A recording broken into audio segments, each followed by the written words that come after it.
সরস্বতী পূজা, এই দুটা পূজায় হিন্দুদের চেয়ে মুসলমানের উপস্থিতি বেশি পূজা মণ্ডপে। যাই হোক, আমরা পরিষ্কারভাবে ভারত সরকারকে বলতে চাই যে আমরা শান্তির ধর্ম ইসলামে বিশ্বাস করি। ইসলাম কোনো জুলুমবাজিতে বিশ্বাস করে না। ইসলাম একটি শান্তির ধর্ম। এখানে হিন্দু, মুসলিম, খ্রিস্টান, বৌদ্ধ সবাই সমান অধিকার দিয়ে ভোগ করে আসছে। আপনারা যারা বড় বড় কথা বলেন, আপনি মোদি, আপনার দেশে প্রতিদিন আপনি সংখ্যালঘু মুসলমানদের উপরে জালিমের মতো অত্যাচার করছেন।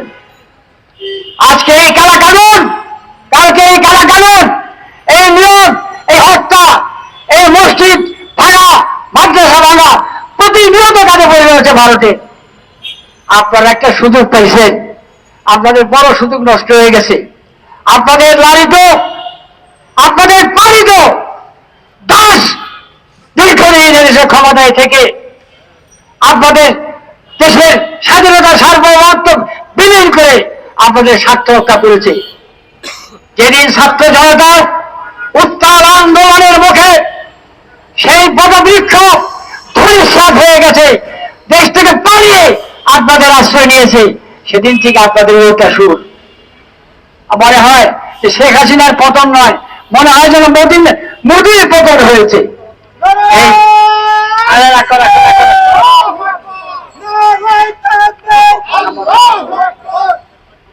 এই মনোভাব ত্যাগ করুন। আমরা দীর্ঘদিন এই হিন্দুস্তানের বিরুদ্ধে আন্দোলন করেছি।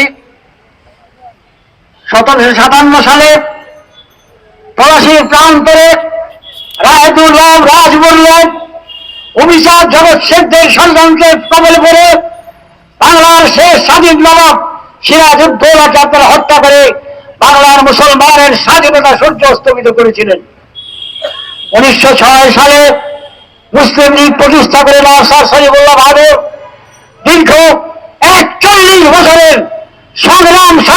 সংগ্রাম করে একটি স্বাধীন মুসলমানদের জন্য একটি স্বাধীন স্বতন্ত্র ভূমি পাকিস্তান তৈরি করেছিল। পাকিস্তানের দ্বিচারিতা, পাকিস্তানি নেতৃবৃন্দের বিনাশাসুলভ আচরণ বাংলাদেশের মানুষকে খেপিয়ে তুলেছিল। তারা ভিন্ন হতে চেয়েছিল। এই সুযোগটা আপনারা গ্রহণ করেছিলেন।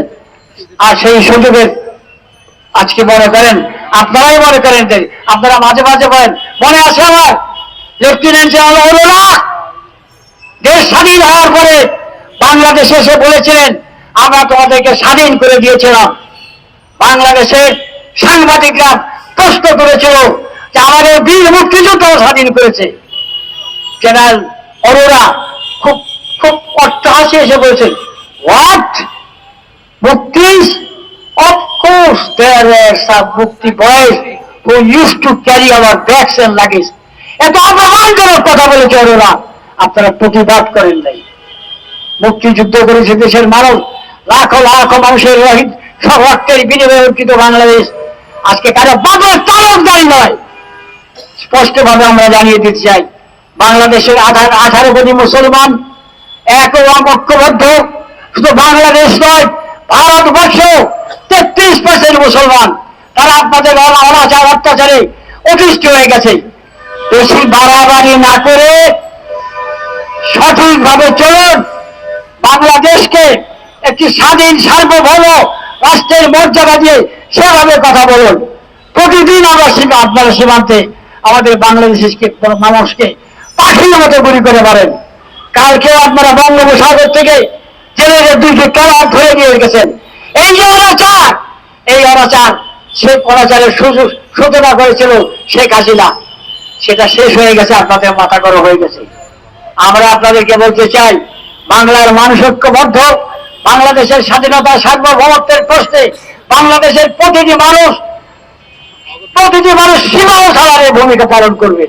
আমরা স্পষ্টভাবে জানাতে চাই, ধৈর্যের সাথে মোকাবেলা করুন।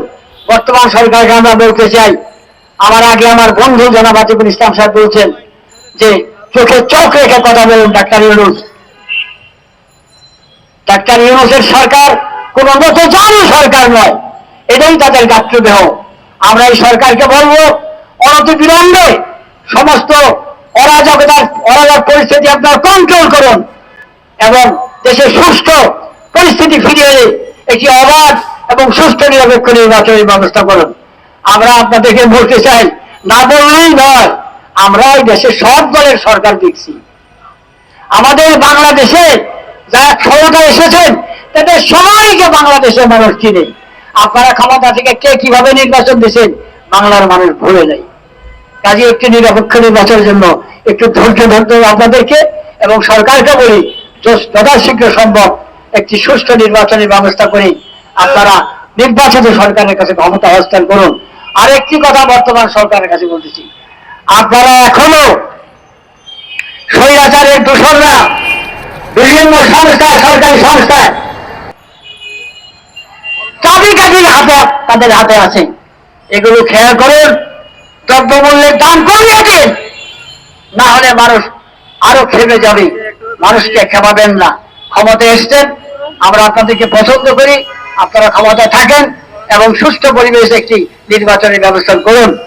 এবং ভারতের প্রতি আমাদের উদাত্ত আহ্বান, মানুষের সাথে মানুষের মতো ব্যবহার করতে শিখুন, জালিমের মতো ব্যবহার না, লুণ্ঠন করবেন না। প্রতিদিন আপনারা মসজিদের নিচে শিবলিঙ্গ খুঁজেন, মসজিদ ভাঙার অপচেষ্টা করছেন। এগুলো ভালো নয়, এগুলো ভালো নয়, এগুলো বন্ধ করুন। বিশ্বের 200 কোটি মুসলমানের হৃদয়ে আঘাত দিয়ে আপনাদের জন্য ভালো হবে না। আপনারা সাবধান হয়ে যান। আল্লাহ আমাদেরকে হেফাজত করুন। আমিন। আসসালামু আলাইকুম।